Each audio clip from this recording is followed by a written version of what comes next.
પથિકા આશ્રમ વિસ્તાર ઉપર 3 વ્યક્તિઓએ યુવાન ઉપર હુમલો કરી મોતને ઘાટ ઉતરતા ચકચાર મચી જવા પામી હતી।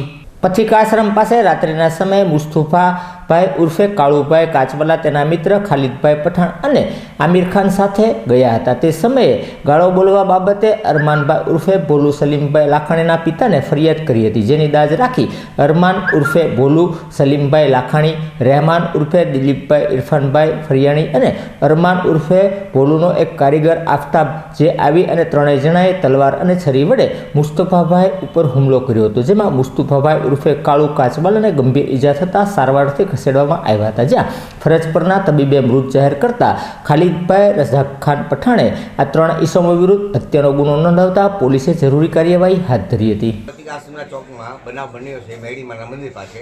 મુસ્તફાભાઈ કાચવાળા ઉર્ફે કાળુભાઈ, એને કાંઈ જૂની અદાવત નથી, કાંઈ કોઈ જાતની કોઈ વસ્તુ નહીં, પણ લેડીઝ ભારમાં છે એક વસ્તુ એ ખબર નથી આપણને, એને યાર ગયો તો એ બનાવની અર્થે એ ભાઈ છે ને એને લઈને સીધો ઘા કર્યો ને મને ઈજા થઈ છે હાથે। કેટલા જણા હતા મારો? 3 જણા હતા ભાઈ। 3 કઈ જગ્યાએ બનાવ? પથિકા આશ્રમ મેડીમાના મંદિર પાછળ। એ નામ એ ભોલું છે, એ તો મને યાદ છે, ભોલું નામ છે ને એક બે જણા બીજા છે એનું નામ નહીં આવતું। તમારી સાથે ના, મારી સાથે હું તો ઊભો તો ના ને હું બે ઘાય લાગ્યો, મને વાગ્યો હાથ બધું। એટલે તમે બચાવવા ગયા હતા? હા, બચાવ કે મને આંગળીમાં વાગ્યું। ઓકે,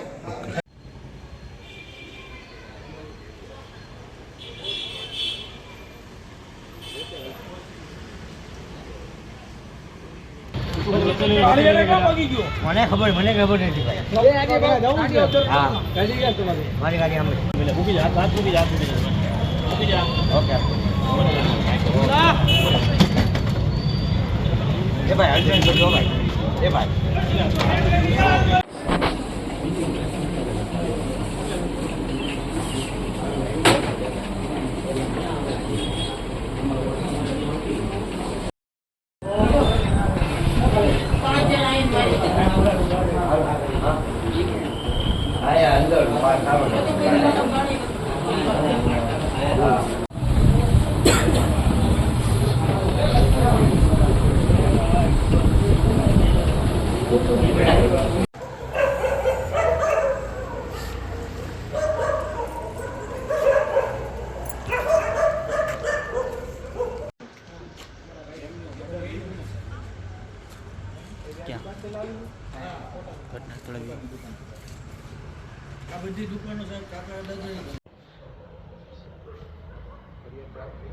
ગાડીના વિડીયો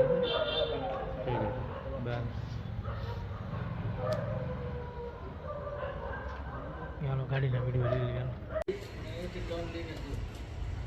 ટર્ન લઈને જો મેડિકલ છે ને ત્યાં સુધી પહોંચ્યો, કાળુભાઈનો અવાજ આવ્યો એટલે હું પાછો ટર્ન લઈને આ સાઈડ આવ્યો અને અહીંયા એને માર અહીંયાથી માર અને